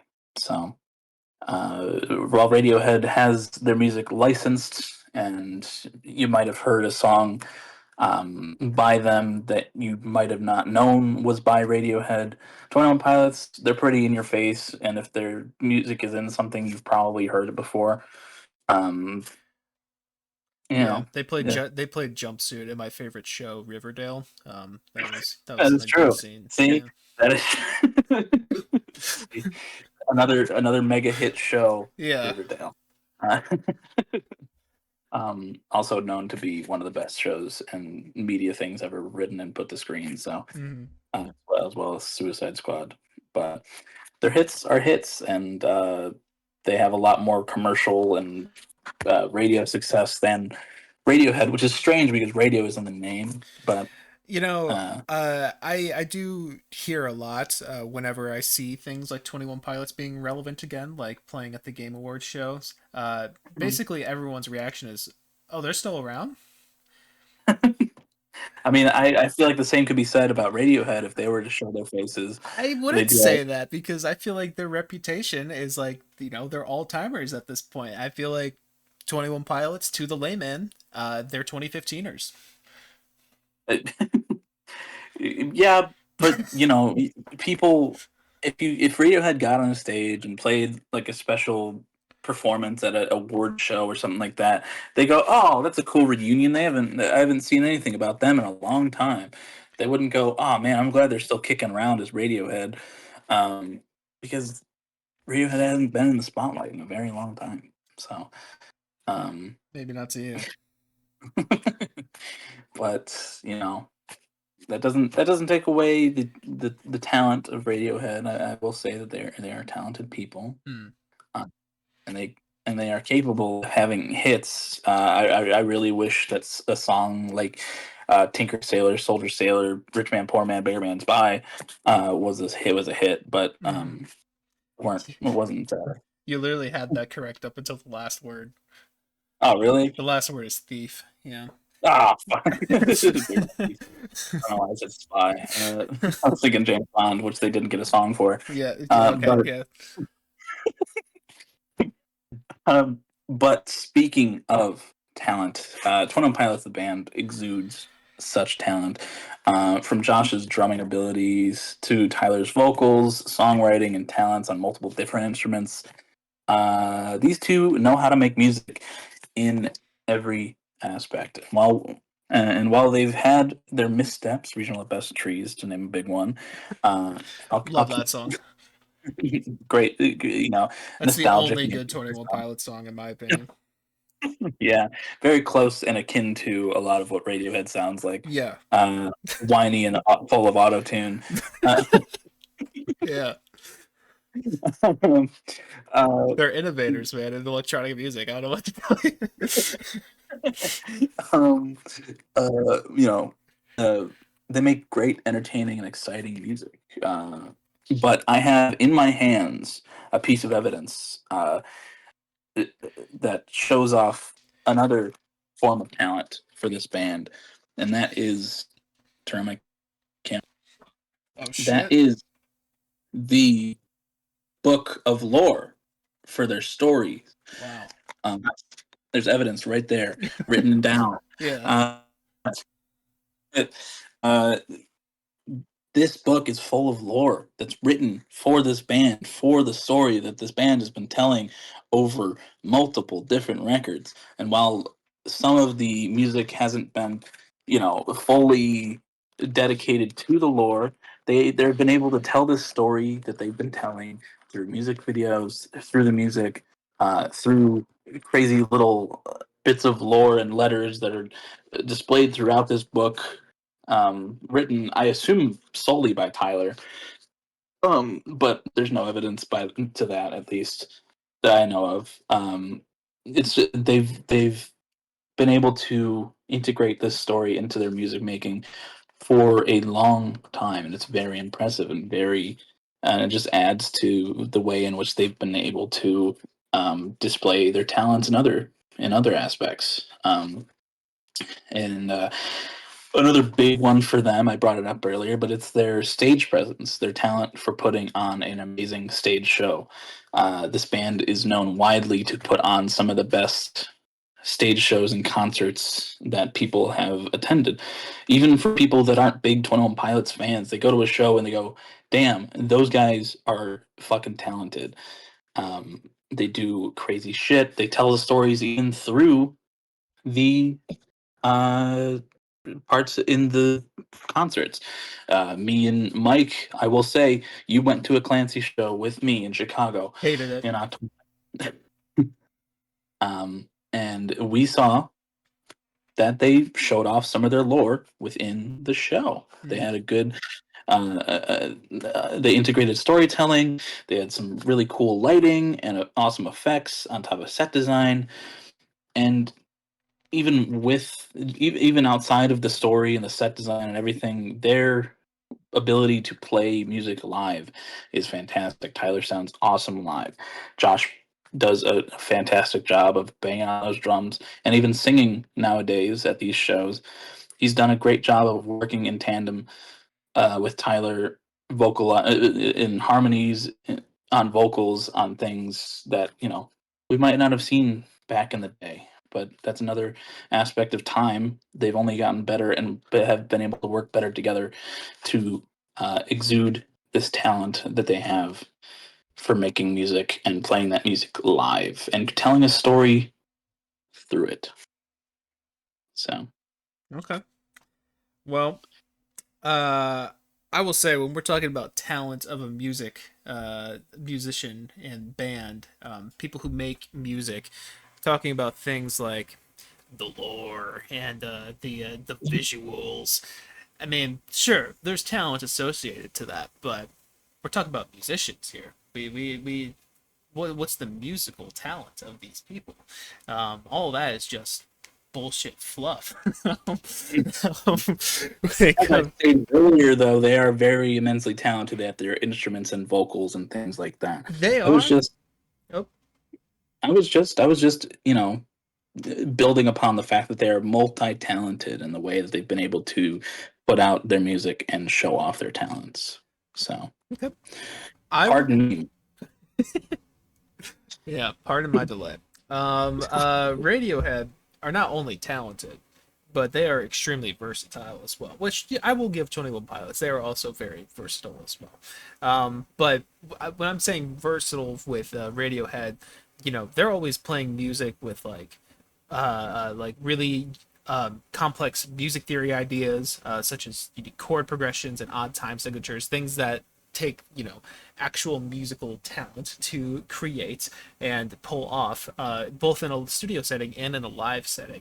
I mean, a song like Weird Fishes couldn't exist without each member's pristine sense of rhythm guiding each of their parts. Each part in that song is in a different time signature. Like the guitars are playing a different one than the drums, and I think the vocals might be doing the same as the drums. But there's like a whole bunch of rhythmic complexity going on in tracks like that, that only come together because of how well tuned they are to one another and how talented they are to pull something like that off. And the grooves in general can get very wonky on their tracks, and yet they always perform these songs live, and they sound just as good with the 5 people playing them live. Sometimes 6. They did bring on a second drummer for King of Limbs, but Well, I that, hide facts here. oh, so there have been changes to the lineup, huh? He wasn't an official member. He was just he was a touring drummer that they brought with them. Mm-hmm. Another bald white guy that looked just like their actual drummer. But Oh, they cloned him for King of they Limbs. basically did clone him, yeah. Um, but I say all this to say this. I think Josh Dunn, I think he's a 10 out of 10 drummer. I can't deny that one. I would also call Philip Selway a 10 out of 10 drummer for Radiohead. They're in very different styles. I honestly don't think Josh could play a Radiohead track well, and I don't think Philip Selway could play a 21 Pilots track well. So it's kind of different styles, but both extremely good at what they do. Um, but you know, Tyler, he is versatile.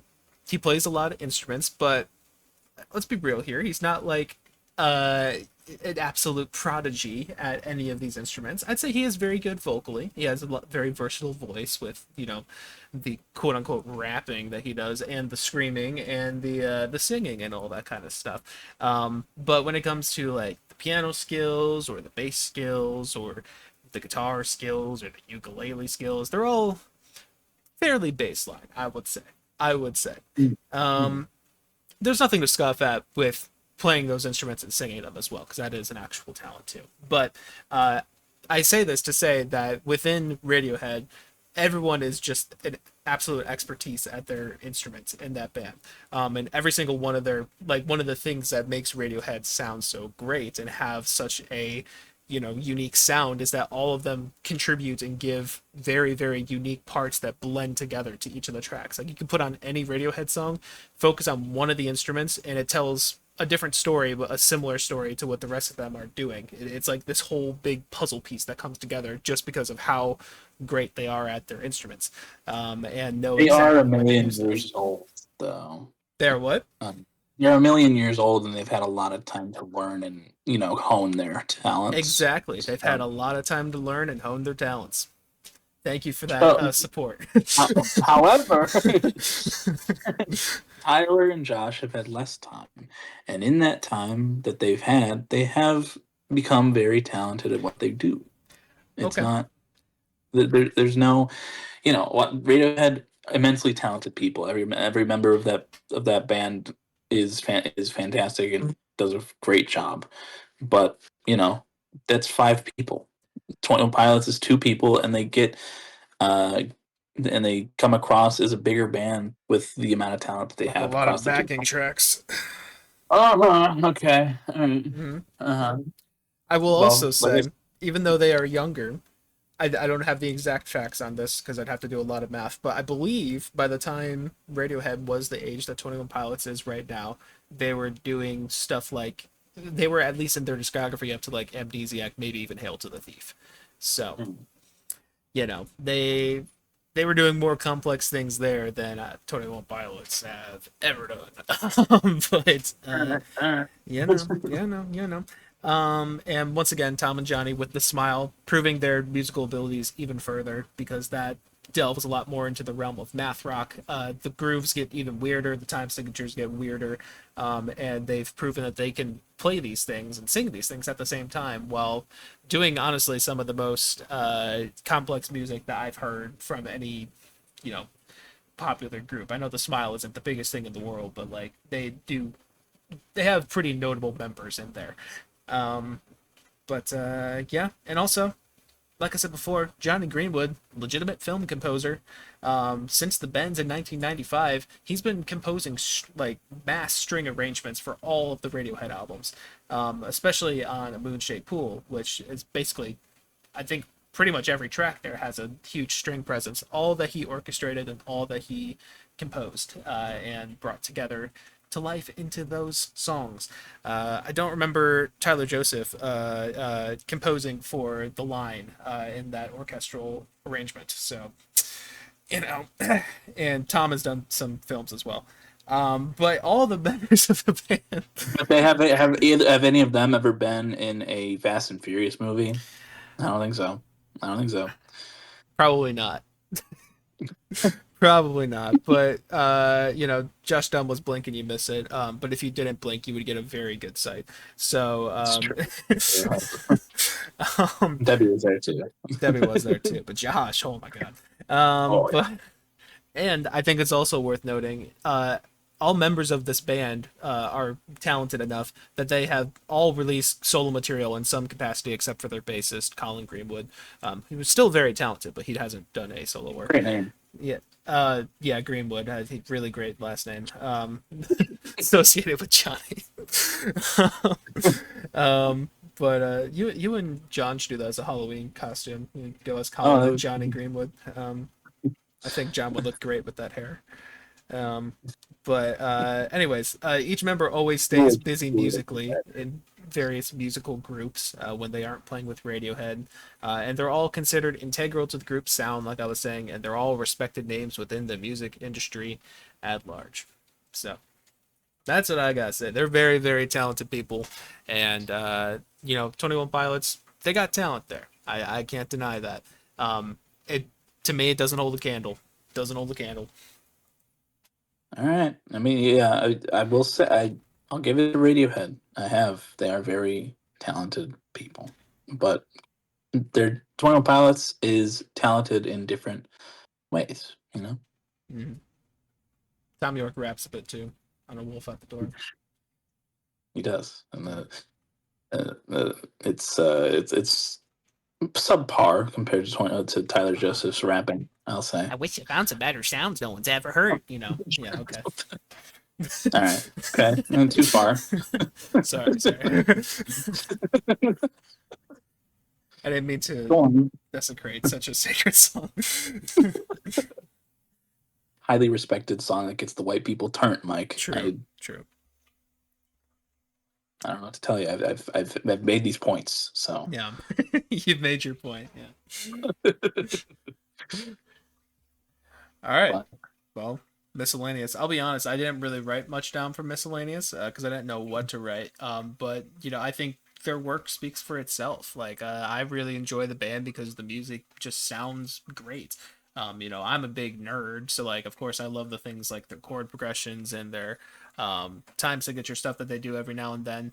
But more than that, I just love how much that they push the boundary all the time and how much they are reinventing themselves and changing the sound of their songs and constantly growing and evolving as a band.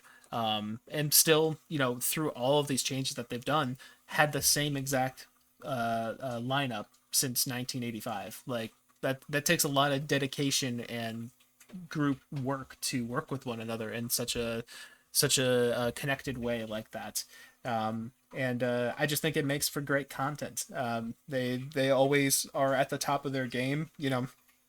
Maybe Pablo Honey, not the greatest album in the world, but they have since they immediately grew from that. And not just in numbers because of Creep, but the Bends, only a couple years after Pablo Honey, it's an amazing album. It's like it's not my favorite one by them, but it is such a big improvement and one that is well respected and still sounds so good to this day. Like their music really is timeless to me, and I think they just have all the appropriate respect that they deserve. And even though some may call me pretentious for liking Radiohead, I think it is well deserved, and there's not really much you can say against their, iconic discography and how well it is held up. It's the music speaks for itself and the level of quality. Um, as long as you get past Tom York's wailing. But, yeah. I will say for my miscellaneous portion, it is mostly personal. Mm-hmm. Um, I love this band very, very much. I've grown with them since my freshman year of high school, which is uh, 10 years ago this year.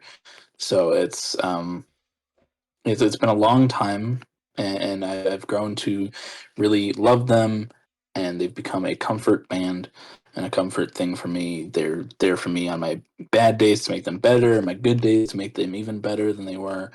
Um, and I won't deny Radiohead is an amazing band that makes and has made fantastic music for the past 30 years.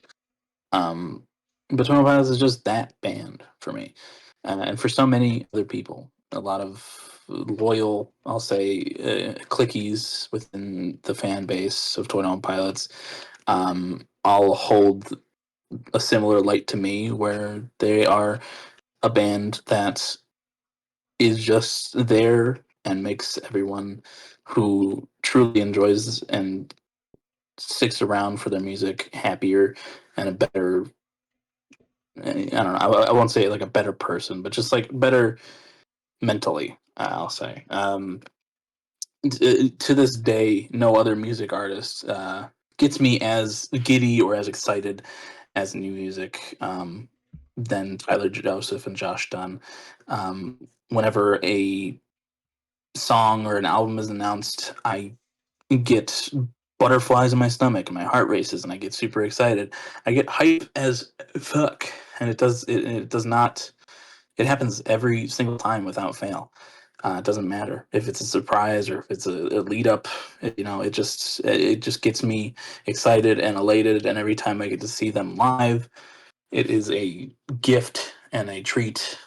I love them, and they make me um, better. I feel I don't think that I would be the same person that I am today without having heard and getting into 21 Pilots.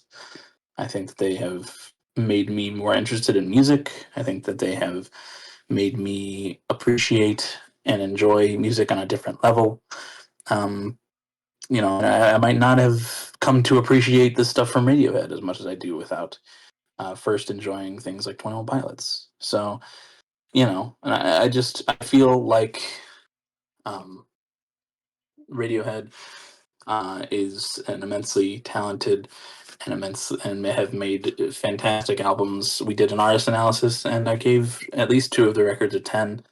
I love that band. I love both of these bands, but 21 Pilots is just that band for me. They may not make squeaky clean, perfect 10 out of 10 music all the time, but no band does. And it's just the way in which that they hold themselves, and that they are really just trying to make what they want to make while also um, appreciating their fan base and the people that got them to where they are today. That is beautiful to me, and I don't see a lot of artists really doing that at the same level as 21 Pilots. I'm not I haven't been one to like look into like Radiohead and uh, their fan interactions or anything, but I find it hard to believe that any of them would be like super into attention, Mm. especially like Tom York. He doesn't seem like one to love crowds of people and people coming up to him or anything like that. But but that's besides the point. It just I love 21 Pilots, and they're very special to me as they are to many people. So It's a beautiful sentiment. So it's too bad the music sucks, but you know. can't say anything good, huh? No, nope, nope, I no. Uh,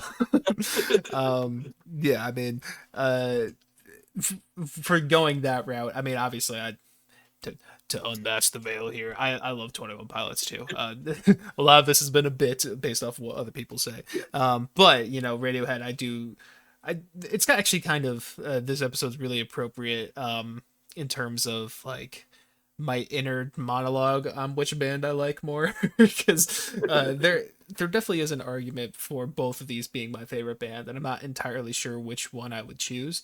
Because like when I use my brain, it's Radiohead. When I use my heart, it's 21 Pilots. So it's like it's this real push and pull, I guess. And I love both bands for different reasons.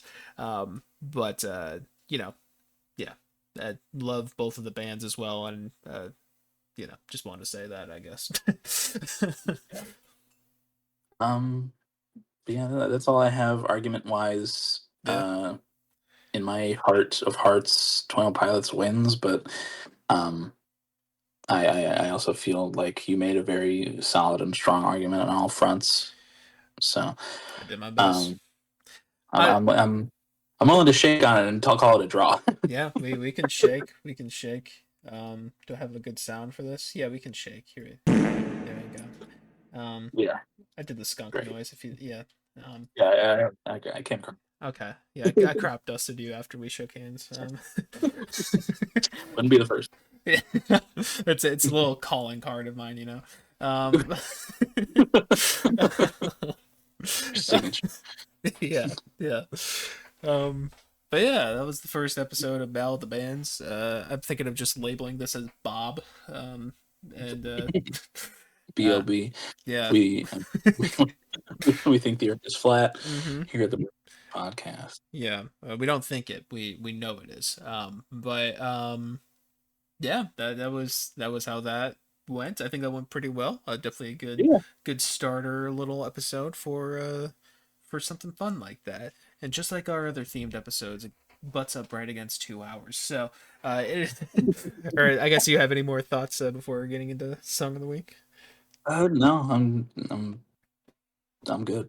Okay, well, I hope you're good because you're up first this week. So what Yeah. song you feeling? Um. Give me a sec. Okay, no I'm. problem. I did not listen to anything this week, so it's I've been trying to figure out what I want to do. I'm just looking through playlists and seeing if there are songs that uh I want to highlight. I mean I added some songs to my Who Runs the World playlist today. Um, let's see what's on here. You know what? The answer is girls to anyone wondering. Yes, it is. Let's go with we don't we yeah. I don't think we have this on the playlist. How about Motion Sickness by Phoebe Bridgers? Oh, okay, cool.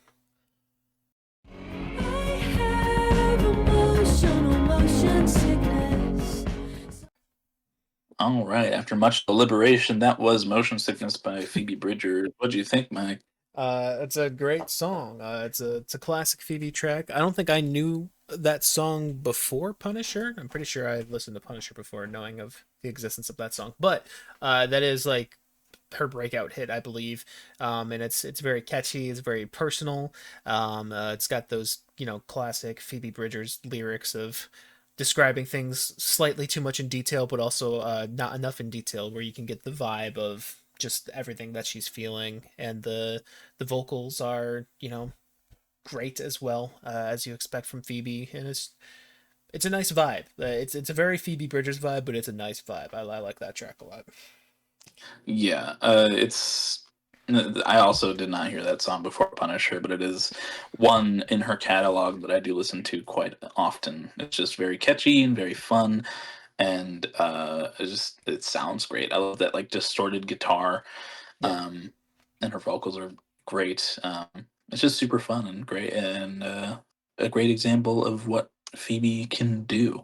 I really hope that we get more stuff from Phoebe Yeah. on a solo note this year, but we'll see. But Yeah. what do you got? Well, um, I loved that Drake project. No, Right. I really was listening to that Ichiko Aoba album quite a bit this week, and it was just a really nice, pleasant vibe. And I think one of my favorite tracks on there is the second track on the album, and it's called "Pilgrimage" by Ichiko Aoba.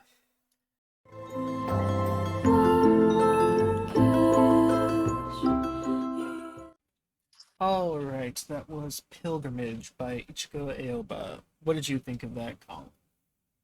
It was nice. It was different than what I even. I don't know. I wasn't expecting anything really, but it was different than I thought it was going to be.